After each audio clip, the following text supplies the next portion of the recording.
want to talk to you guys about the accident that I had. A lot of people have been messaging me lately about the bike accident. The bike accident wasn't current. That happened in June. It was a work day, and I got stung in the forehead by a hornet, bee, something, I don't know, wasp.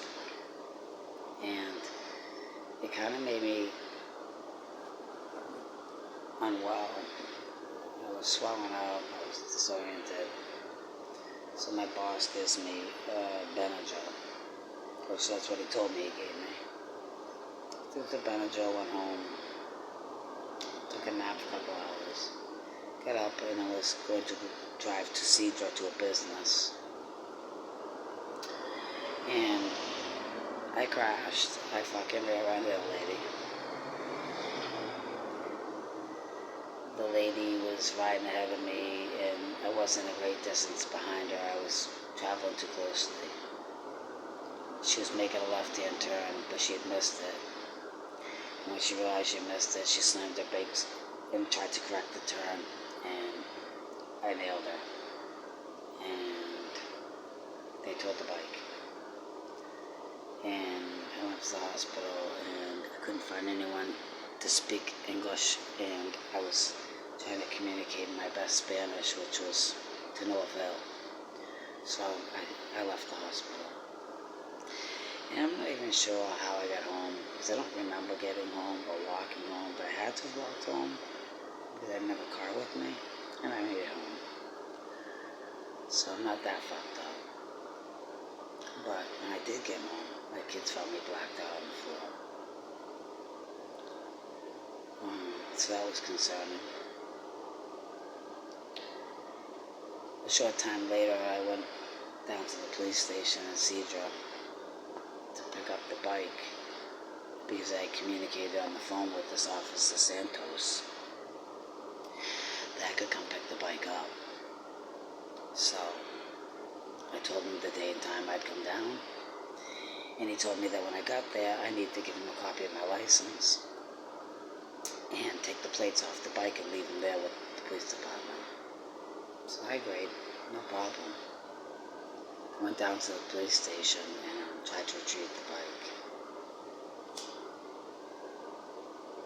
I got down there, I pulled the plates off the bike, I gave the clerk at the desk my license, gave her the plate, explained to her that Officer Santos and I had communication about me taking the bike, showed her the text messages between us, and she authorized for me to take the bike. So that's what I started to do. As I was trying to leave the premises with the bike and to put it into a vehicle, it was parked on the premises. An officer, a female officer, Officer Diaz, approaches me and starts grabbing the bike and trying to drag it away from me.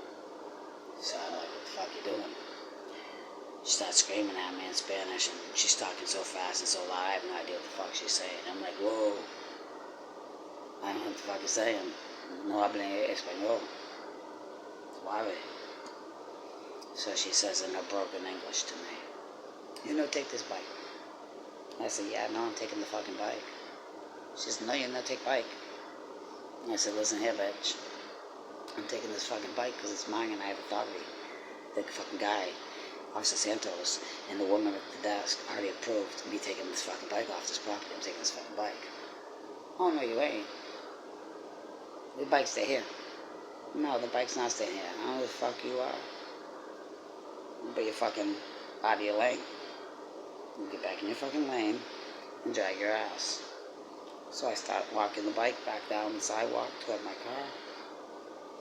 This bitch fucking snatches onto me. Physical, full engaged. Next thing you know, two of her fucking goon buddies come running over. Fucked my ass up, threw me in handcuffs, dragged me into the police station, threw me in a cell. Put me in the cell, locked my fucking wrist and my fucking ankle to the fucking bars on the wall. And they leave me there for 7 hours. And in the 7 hours, they punched on me like I was a fucking punching bag.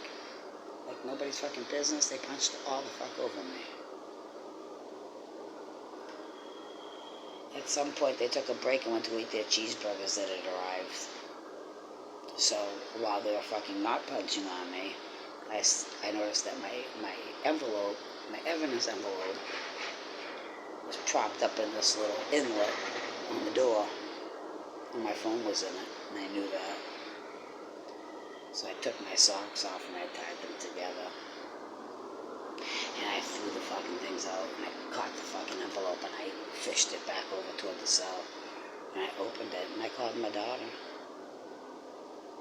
and I told her what the fuck I was. That I was being held against my wishes in a police cell in Cidra for taking the property I was given permission to come take. And that if this person was placed me under arrest, she hadn't Mirandaized me. I wasn't given a phone call. I wasn't able to call a lawyer or my family to let them know where I was. I wasn't offered a toilet, water, place to sit. I was being punched on for fucking hours. At this point, it's like 5 hours in. So, my daughter calls my boss, Lisette, a woman that's the supervisor of my boss, Machichi. And she calls the police station. And I don't know what Lisette says to these people. But within minutes, they discover I've used the phone. So they come and beat the shit out of me and take the phone. And they send another woman officer to talk to me in English. And I explained to her what's going on. And apparently she ain't down with the shit they're down with. So she stands up to these people and she's like, yeah, you need to let her the fuck out. This is wrong. And they're like, we don't fucking care. And she's like, I do. So she goes over to Burger King and buys me food. And comes over to my cell and unhooks my arm and my ankle so I can access the toilet and eat the food and, be treated like a human. And she decides she's releasing me. And she does. But they're not happy about that. So on the way out the door, they give me a form to go to court. So I call Lisette. She tells me she's got a relative that's a lawyer. So I hire this guy to go to court for me, and he does. And before he arrives at court, they're in the goddamn lobby fucking with me. You going to jail? Jail. You going to jail? Oh, really? Okay. Alright. Lawyer walks in, talks to me, talks to them. They walk over and take the fucking form off the desk. Tell the judge, we're not going to try this case. I told this one. Then they tell the lawyer, we want her to come up to Aguas Buenas Police Department and discuss this with us privately. Oh, fuck, sure, why not? Yeah. Tell him, yeah. So the lawyer agrees. I give the lawyer $200 and he goes up to Aguas Buenas, and I go fucking home to my house. And they don't want to pursue shit. Because they know they're fucking wrong. But anyways, my son finds me blacked out on the bedroom floor after I'd taken a shower, and I'm sure that was traumatizing as fuck for him to find his unclothed mother blacked out. But I knew between the bike accident and what the cops had done to me, I was physically in trouble. So I went to the hospital, and I told them I got beat up, and they could clearly see that. So they did MRIs and shit in my brain. And I had a lot of bruising all throughout my whole entire waist, my stomach, my hips, my thighs. I was completely bruised, so I asked them if they could run a scan on that while they were at it. And they did. They told me that I had a traumatic brain injury and that it was a frontal lobe and temporal lobe, and that they were going to refer me to a specialist and a neurologist, and they did, and sent me home. About an hour later, I got a phone call from the hospital telling me to come back because my lab reports for my organs went to a different department. That department discovered that my kidney, liver, spleen, and appendix were all damaged. So I went back up to the hospital, and I was admitted, and they removed the appendix. A few weeks later, I recovered. I had my friend Carlos take me over and get the bike. I got the bike back and eventually ended up giving it to a couple teenagers from town that are into bikes, good kids that don't do drugs, don't seem like they're trouble, seem like they're just good kids that like to fuck with mechanics. So that's the deal on the bike thing. It was back in June. I'm fine. I worked and walked around with a brain injury untreated for months and months and months. I mean, I'm not gonna lie. The specialists and the neurologists didn't do anything to help me.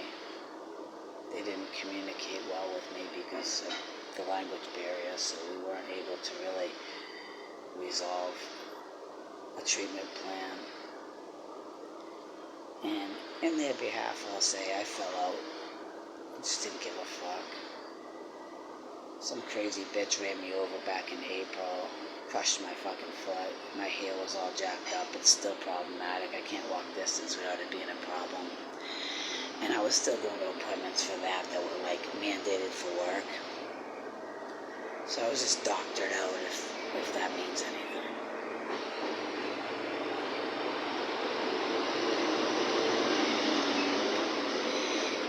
I was hoping that was the water department because I paid them the money deposit to put water on this rental here for like $75, I think it was. And that was on the 19th day of the month. They said, yeah, today or Monday. Well, that was the 19th. Today's 31st, so you do the math. And going back to that brain injury thing, I was fucking in a cloud. I couldn't remember a thing. I put my shoes on. I'd be looking right down at them. I couldn't remember if they were tied or not as I'm looking at the fucking things. I'd go a couple days without eating because I couldn't remember to eat. I knew I was hungry, but couldn't remember what the fuck I needed to do in order to cure that problem. But I will say, Ramon, Primo, the guy I work with, he's a fucking dangerous thing. If anybody's ever gonna get killed on that job over there, Ramon will be behind it. This fucking guy put me in the bucket with John Deere, raised me up into the fucking trees, cut the fucking trees. I would fucking love for OSHA to drive by and see some shit like that. That's a payday in the making. But anyways, on this day I wasn't in the bucket. I was on the fucking ground with Bozo Juan. And Juan's a good person, don't get me wrong. But he's a blatant idiot. The guy's been on the job a couple of years now. And he can't start a piece of equipment. He's a grown fucking man. He's in his 40s. This man cannot start a lawnmower.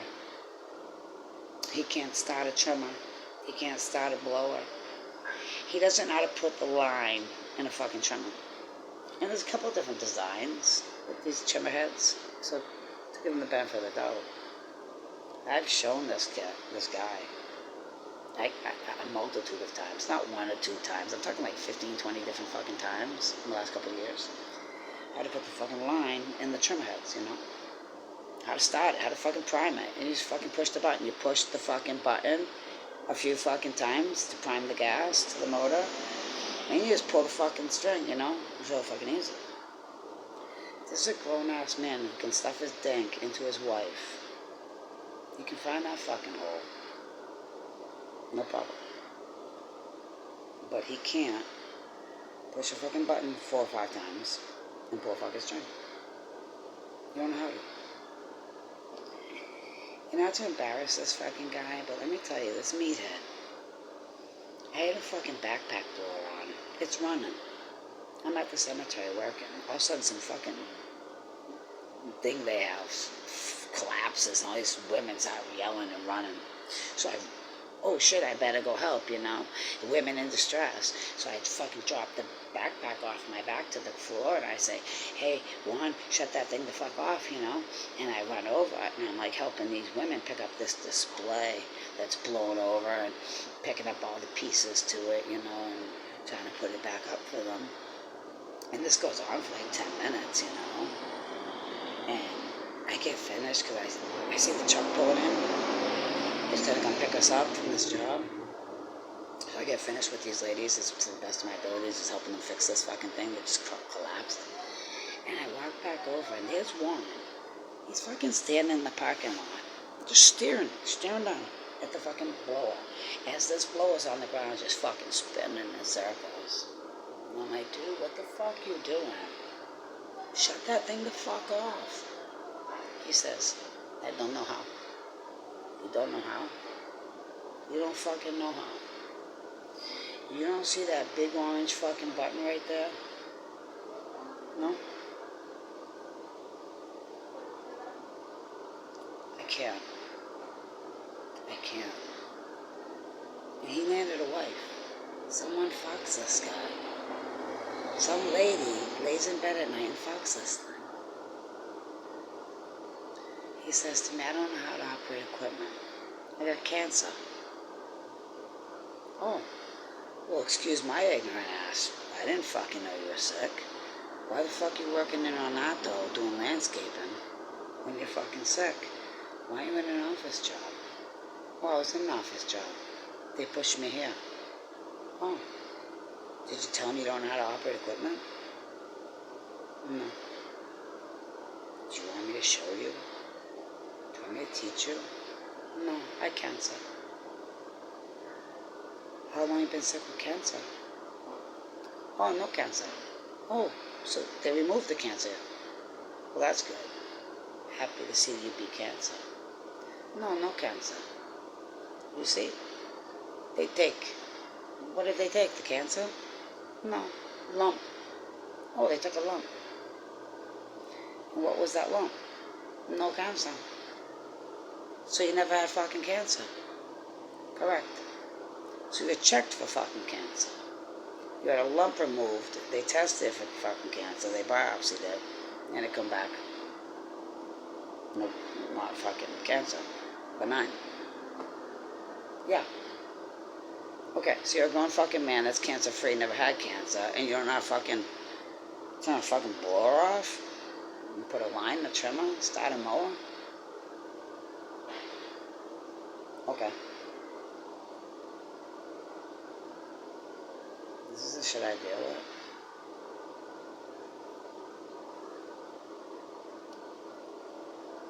I'm not sure if they're even building real men anymore. I'm not even sure they exist. I struggle to understand it. But this one guy, he's a kind man. He's in the wrong position. He doesn't belong there. All he knows how to do is pick up a rake. And he struggles with a shovel. But on the day that I got whacked in the fucking head by Ramon, I was picking up a pile of brush with Juan. Too bad Juan couldn't have got whacked in the fucking head. Maybe it would have smartened his ass up. Because it fixed me. When Ramon cut a fucking limb over his own head and realized he was about to get took, he took the fucking chainsaw and swung it behind him and whaled me in my fucking head. A running chainsaw. Good thing they didn't cut me in half. There'd be two of me running around. Well, I'll say that fucking whack to my head spun me. I was on the fucking ground. I went home that day and I was a different person. I actually remembered to tie my shoes. And I didn't even have to look to see if they were. And I remembered that it was their time. So that's that on that. But that's the thing. I was an asshole for a few months, running around with untreated brain injury and nobody understanding that. And trying to communicate with people without really remembering what I'm talking about to them. Having conversations like in Ghost Land because I'll start a conversation and then I, within minutes, don't even know what the fuck I was talking to them about or why I'm even talking to that person. And so, yeah, that was that. And that all happened back in June. So, I'm good now.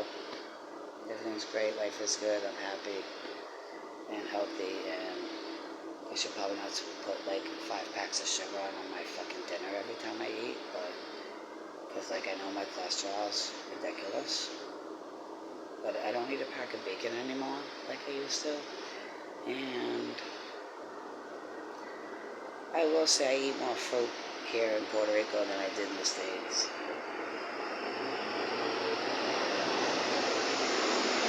And I eat a better meal, I guess, because I'm an idiot and I don't really know how to cook. Because my mother really didn't allow me in the kitchen when she was cooking. She didn't teach me how to cook, so I never really picked that skill up. So I cook to survive. So I pretty much eat in a restaurant every day. Or slap some shit together. So, I think eating in restaurants, at least I'm not just eating a steak. Because if you leave it to me, I'll just cook a steak. Maybe throw some fries into it, but there's really no vegetables or salads. No healthy beverages. It's always Diet Coke. Not that I'm on a diet. I just have fucked up teeth. And every time I drink a regular Coke or Pepsi, my teeth want to jump out of my mouth. My teeth are all busted from being punched in the face so many fucking times. All my back teeth are broken from being smashed in my face. And rightfully so. I guess that's not so bad considering the damage that should be done to my face. So yeah, I didn't come out too ugly out of that. I do have a scar on my knee because my knee was split open when I crashed the bike. But I didn't want to deal with the stitches thing because I was having trouble communicating, finding someone to speak English and find a nurse to talk to me. And they were a little bitchy that day. And maybe I was too, who knows? I don't really remember much about it. I just know that I went home and I duct taped the fucking knee together. And I left another little scar. Not that anyone looks at my legs, but... So, yeah, that's my story on my bike crash 2025.